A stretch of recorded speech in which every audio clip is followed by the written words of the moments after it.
नमस्कार। स्वागत है आपका वन स्टेप टू सक्सेस, एक कदम सफलता की ओर में, एक कदम सफलता की ओर। और आज की क्लास में हम बात करने वाले हैं हिंदी व्याकरण को लेकर। हिंदी व्याकरण में हम क्या पढ़ने वाले हैं ये चीज़ हम यहाँ पर देखेंगे आज। तो थोड़ा सा मैं आपको यहाँ पर बता दूँ, थोड़ा सा मैं स्पेस देख लेती हूँ। यहाँ पर देखिए, आज की क्लास में अगर मैं बात करूँ तो हम पढ़ेंगे बच्चों क्या कि हिंदी के अंदर अगर देखें, हिंदी व्याकरण से बहुत सारे क्वेश्चंस रखे जाते हैं, है ना। हिंदी व्याकरण में मैं बात करूं तो यहाँ पर हम पढ़ने वाले हैं क्या, वर्ण को पढ़ेंगे, है ना। वर्ण के अंदर क्या क्या चीज़ें रहेगी, शब्द को पढ़ेंगे, शब्द किस प्रकार से बनते हैं, और आपका वाक्य को पढ़ेंगे। यही आपका व्याकरण होता है, हिंदी व्याकरण। और इसके अंदर में साथ साथ आपको अलंकार भी पढ़ाऊँगी। अलंकार वाला टॉपिक मोस्ट इम्पोर्टेंट रहता है। और आपका छंद है, ठीक है, रस है, और आपका शब्द शक्तियाँ रहती हैं, वर्ड पावर, शब्द शक्ति। ये सारी चीज़ें आपकी किसके अंदर रहेगी, तो आपकी हिंदी व्याकरण के अंदर यहाँ पर रहने वाली है। अगर मैं बात करूँ कि हिंदी व्याकरण क्या होता है, सबसे पहले आप समझिएगा, हिंदी जो शब्द है वो आपका फारसी भाषा का शब्द है। फारसी भाषा से ये लिया गया है, फारसी भाषा का ये शब्द है बच्चे।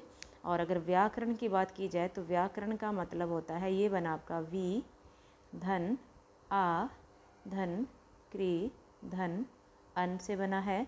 इसका मतलब क्या होता है, यहाँ पर व्याकरण का अगर अर्थ लिया जाए तो इसका अर्थ होता है व्याख्या करने का साधन, व्याख्या करने का साधन, ठीक है। तो हिंदी व्याकरण आप समझ गए होंगे, हिंदी व्याकरण का मतलब क्या होता है। इसमें हम आज स्टार्ट करने वाले हैं। सबसे पहला जो हमारा चैप्टर रहता है वो है आपका कौन सा, वर्ण विचार। वर्ण विचार के अंदर हम क्या पढ़ेंगे बच्चे, ये देखिए। सबसे पहले हम स्टार्ट करते हैं कि वर्ण होता क्या है। वर्ण के मेल से बनता है आपका शब्द, और शब्दों के मेल से बनता है आपका वाक्य। अब वर्ण की बात करें अगर, तो जिन ध्वनि के टुकड़े नहीं हो सकते हैं उसे हम क्या कहते हैं, वर्ण कहते हैं। यानी कि अर्थात क्या हो गया, भाषा की सबसे छोटी इकाई को हम क्या कहते हैं बच्चे, वर्ण कहा जाता है। मौखिक आधार पर भाषा की सबसे छोटी इकाई होती है आपकी ध्वनि, ठीक है। और अर्थ के आधार पर भाषा की सबसे छोटी इकाई होती है आपकी शब्द। अगर पूछेगा भाषा की सबसे छोटी इकाई क्या होती है, तो वो होता है आपका वर्ण ही होगा, ठीक है। मौखिक पूछे तो ध्वनि लगाना है, अगर लिखित पूछे तो आपने वर्ण लगाना है, वर्ण, ठीक है, वर्ण लिखित। अगर सिंपल पूछेगा भाषा की सबसे छोटी इकाई क्या होती है, तो वो आपका वर्ण ही आ जाएगा, ठीक। अगला क्वेश्चन यहाँ पर देखिए, नेक्स्ट क्या बात करनी है हमने कि भाषा की सार्थक इकाई क्या होती है, तो वाक्य होती है, ठीक है। नेक्स्ट देखिए, हिंदी वर्णमाला में वर्णों की अगर बात करें तो वर्णमाला किसे कहते हैं। सबसे पहले क्वेश्चन यही राइज होता है कि वर्णमाला किसे कहते हैं, यानी वर्णों और ध्वनियों के क्रमबद्ध समूह को हम क्या कहते हैं, वर्णमाला कहते हैं। वैसे मोटे तौर पर हिंदी वर्णमाला में 44 वर्ण होते हैं, ठीक है। और वर्ण के कितने प्रकार होते हैं ये भी क्वेश्चन रखा जाता है। बेसिक क्वेश्चन यहाँ से बनता है, वर्ण के कितने प्रकार होते हैं, तो 2 होते हैं, स्वर और व्यंजन। अब स्वर क्या होता है, स्वर किसे कहते हैं, ये चीज़ हम देखेंगे। स्वर हम किसे कहते हैं बच्चे, स्वर को मैं सीधा आपको बताऊं, स्वर होता है जो स्वतंत्र होता है, स्वतंत्र, है ना, जो किसी भी अन्य वर्ण की सहायता नहीं लेता, उसे हम क्या कहते हैं, स्वर कहते हैं। अगर मैं परिभाषा के हिसाब से देखूँ, जिन वर्णों का उच्चारण करते समय किसी अन्य ध्वनि की सहायता नहीं लेते हैं उसे हम क्या कहते हैं, स्वर कहते हैं। या फिर फेफड़ों से निकलने वाली हवा बिना किसी बाधा के, रुकावट के सीधी मुंह से बाहर निकलती है, उसे हम क्या कहते हैं, स्वर कहते हैं। याद रखिएगा, स्वर की संख्या होती है 11 और व्यंजन की संख्या होती है आपकी 33, ठीक है। ये ध्यान में आपने यहाँ पर रखना है। अब यहाँ पर लिखे गए हैं कि स्वर 11 कौन कौन से होते हैं, तो देखिए स्वर 11 कौन कौन से रहेंगे, अ, आ, ई, उ, री, ए, आई, ओ, औ। अब स्वर का विभाजन कैसे करते हैं हम लोग, मात्रा या काल के आधार पर स्वर के 2 भेद होते हैं। कौन कौन से होते हैं, एक होता है लघु स्वर, एक होता है आपका गुरु स्वर, है ना। यहाँ इसको आपने नहीं पढ़ना, मैं आपको यहाँ पर थोड़ा सा शॉर्ट में बता देती हूँ इसको। सबसे पहले आपको स्वर बनने का क्रम मैं बताती हूँ कि स्वर कैसे बने हैं। देखिए, मूल स्वर होते थे बच्चे 4, अ, ई, उ और आपके री, इनको कहा जाता है मूल स्वर, ध्यान में रखिएगा। और नेक्स्ट होता है आपका, अगले जो है आपके वो मिलके बनते हैं, उनको हम कहते हैं क्या, दीर्घ स्वर। दीर्घ स्वर कैसे बनते हैं, देखिए, अ धन अ से बन जाएगा आपका आ, ई धन ई से बन जाएगा आपका ई, ऊ, धन, ऊ से बन जाएगा आपका ऊ। तो यानी 3 आपके क्या हो जाते हैं यहाँ पर, तो दीर्घ स्वर यहाँ पर हो जाते हैं। ठीक है, अगर मैं आगे बात करूँ कि इसके बाद क्या आता है आपका, देखिए दीर्घ स्वर के बाद बनते हैं आपके संयुक्त स्वर। संयुक्त स्वर, संयुक्त स्वर भी कितने होते हैं, 4 होते हैं। कैसे बनते हैं देखो, सबसे पहले बनाया था हमने ए कैसे बनेगा आपका, अ के साथ ई मिलाने पर।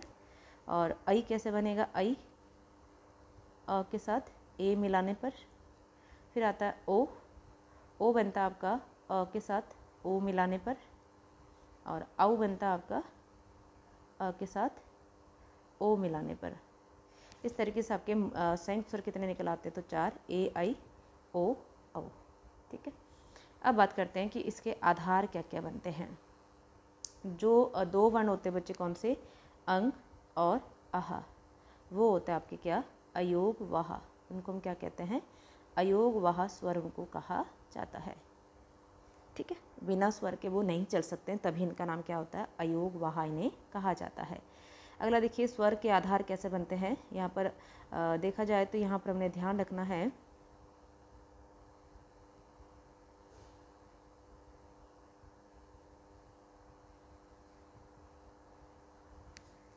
सबसे पहला आधार अगर लें मात्रा के आधार पर, ठीक है, मात्रा के आधार पर या उच्चारण में लगने वाले समय के आधार पर।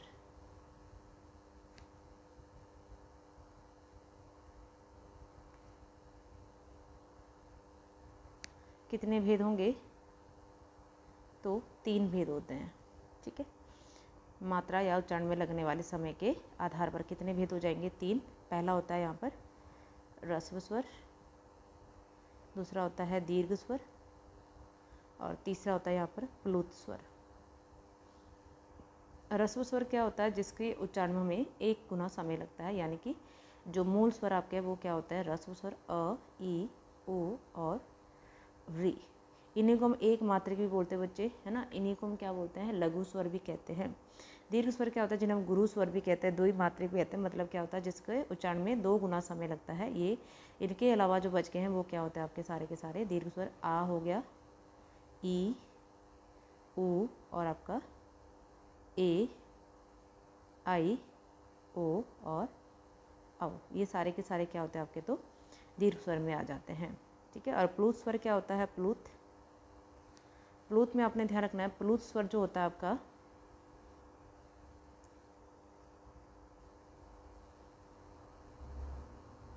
जिसका जितना लंबा उच्चारण किया जाता है, जिसका लंबा उच्चारण किया जाए उसे हम क्या कहते हैं, प्लुत स्वर कहते हैं। ठीक है, नेक्स्ट देखिए, अब यहाँ पर दूसरा आधार लेते हैं हम लोग, क्या, ओष्ठ के आधार पर।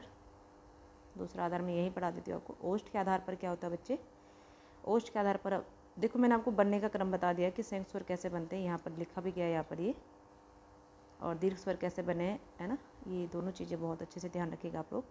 ओष्ठ के आधार पर स्वर के कितने भेद होते हैं, तो ओष्ठ के आधार पर स्वर के 2 भेद होते हैं। एक होता है वृत्ताकार और दूसरा होता है अवृत्ताकार। वृत्ताकार क्या होता है, जिसमें ओठ गोल हो जाता है, जैसे ऊ, ओ, औ। और ये विदेशी भी हमारे पास एक विदेशी स्वर भी है जिसे हम विदेशी स्वर कहते हैं, जिसमें डॉक्टर वाला ओ लगता है ना। अगला है अवृत्ताकार, जिसमें ओठ गोल नहीं होता है, जैसे अ, आ, ई, री और ए, आई। ये क्या होता है, आपके ओष्ठ के आधार पर 2 भेद होते हैं, वृत्ताकार और अवृत्ताकार। नेक्स्ट देखो क्या कह रहा है, जीव के आधार पर स्वर के कितने भेद होते हैं। जीव यानी कि जीव हिलने के आधार पर, यानी जीव की क्रियाशीलता के आधार पर स्वर के 3 भेद होते हैं। कौन कौन से होते हैं देखिए, पहला आता है अग्रस्वर। ये बहुत इंपॉर्टेंट आता है, यहाँ से हर प्रकार के एग्जाम में क्वेश्चन बनते हैं बच्चे, याद रखिएगा। जीव के आधार पर अगर बात करूँ, अग्रस्वर होता है, मध्य स्वर होता है, आपका पश्च स्वर होता है।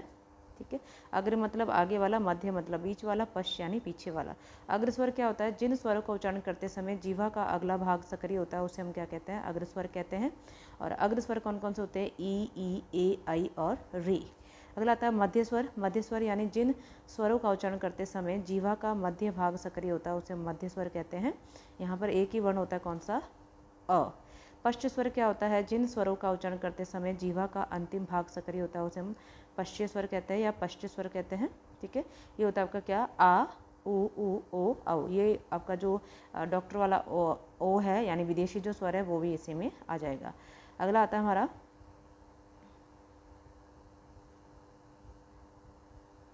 ये, यहाँ पर कोई आधार आपने नहीं रखना है। यहाँ पर मैं आपको बता देती हूँ, कोवे की स्थिति वाला कुछ नहीं, यहाँ पर आपने हवा के आधार पर रखना है। यहाँ पर यानी वायु के आधार पर स्वर के कितने भेद होते हैं, 2, निर्नुनासिक और अनुनासिक।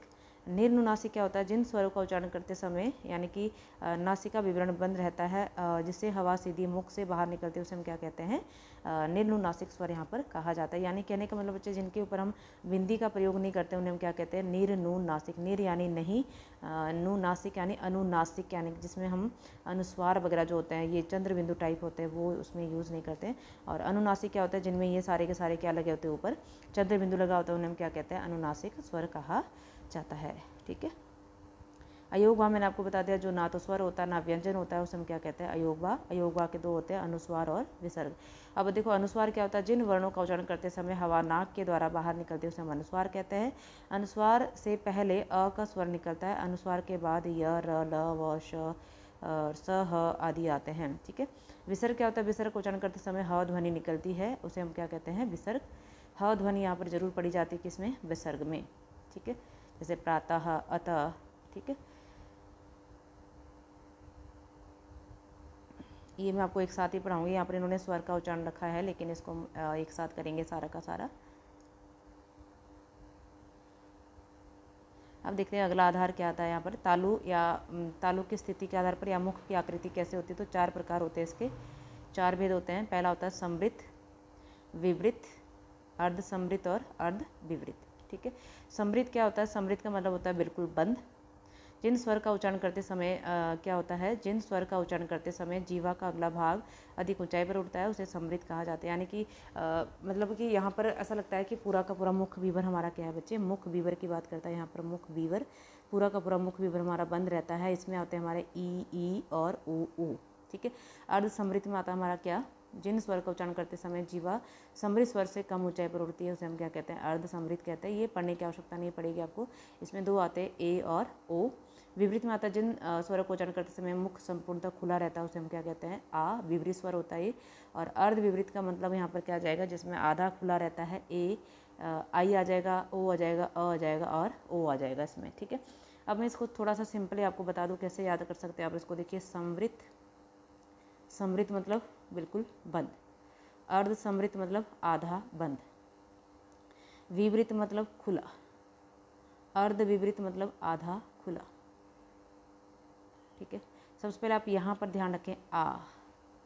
ठीक है, फिर एक स्टेप नीचे आना है, अ, फिर ऊपर जाइए, ए, फिर आई, फिर ओ, फिर आओ, ऐसे है ना। इस तरीके से आप इसको याद कर सकते हैं। और यहाँ पर जो डॉक्टर वाला ओ है ना, अर्ध चंद्रबिंदु वाला जो ओ है आपका, वो भी यहीं पर आ जाएगा। बाकी सारे जो बचे हैं वो आपके ऊपर डाल दीजिए। कौन कौन से बचे हमारे पास, देखो, ई बच गया है ना, ई ओ है ना, यही तो आ गए आपके।